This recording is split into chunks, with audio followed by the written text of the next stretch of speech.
Welcome to Sam Outside. I'm Sam and I'm outside inviting you to choose nature, right? Nature is an amazing healer. More specifically, spending time outside greatly reduces cortisol. That's our primary stress hormone. Now, cortisol is an important hormone, all right? It's the one primarily responsible for, keeping us where we are at this point in human evolution, all right? It's responsible for that fight, flight, or freeze, and some people add the word fawn in there as well. All right. So that stress hormone, the ability to react and what it does to your body in terms of putting all the energy and putting all of the reflexes, focus into staying alive. All right. So the blood's concentrated to the brain, the heart, the core, and stops digestion and it stops extremities and it really focuses our attention. So it has value. However, fancy word for but, it's meant to come and go. When the threat is gone, when our life is no longer at risk, it stops being produced, our body absorbs it, and then we move on, and then, that sense of relief, and then the rest of our life, the rest and digest, and then, think about things and putting our focus and our attention, our energy into healing, into helping, into, communication, all those things come into play. So, some of us live with chronic stress. So cortisol is just constantly being produced. And when a cortisol level starts to become a constant, and when it's got a benchmark, when that is just the new normal, yeah, your body really does start to suffer. All right. So self-regulation, right? The ability to not see every conversation or interaction or facial expression or situation as threatening, without it feeling like an attack. That's a challenge, all right? But what it does to your body, what it does to metabolism, what it does to discipline, what it does to impulse control, what it does to our ability to sleep, what it does to our ability to heal physically, all those things are compromised, right? So if we don't get the amount of sleep we need, then we just don't have a chance to detoxify. We don't have a chance to repair, all right? And our brain doesn't have a chance to do a reset. So right out of the gate, if you've got a certain amount of cortisol in your system, melatonin production's affected, right? And that's what we need to get into that deep sleep, that rest and repair, rest and digest.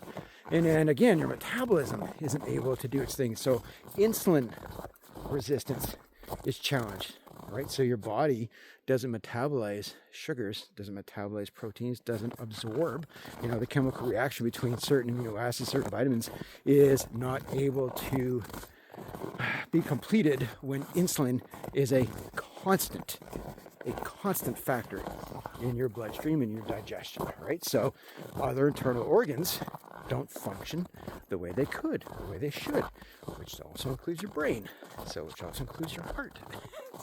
So many other aspects of your physical well-being. So the stress, all right, so the rumination, the anxiety, that's the stress of things pending. The depression, that's the stress of things that have happened.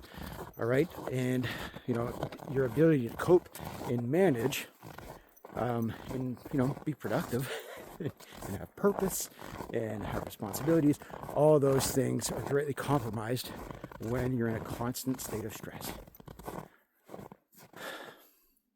20 minutes a day outside in nature reduces cortisol level. So they've done so many studies about connecting cortisol production and cortisol management when spending time in nature. And nature can take on many different forms, right? You don't actually have to be outside to get the benefits of nature. They've done studies on students. They've done studies on patients. So the sounds and the smells and the images of nature connect with human physiology, the human brain, the human emotion very differently. And there's no real benefits after the half hour, all right? So you can get different benefits from different aspects of nature with, exposure in the hours, but shorter than 20 minutes, it's negligible.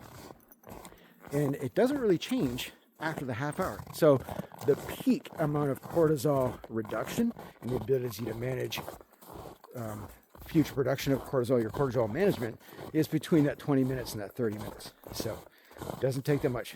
And if you can be outside and actually active, like walking, right, which is a low impact, but it still adds some cardiovascular benefit. It also has some muscular benefit. It also helps your metabolism, also improves digestion.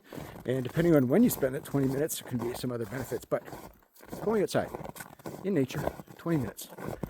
Be present, be mindful, listen, smell, observe, be aware, reduce cortisol. And if you can be active, be mindful, give yourself some intention, some purpose, you will actually be creating and increasing your level of endorphins, dopamine, and your serotonin levels, which are all happy hormones, or reducing your stress hormone, cortisol. So 20 minutes to a half hour, go outside. It's so good for you. All right. Talk to you again soon. Bye-bye.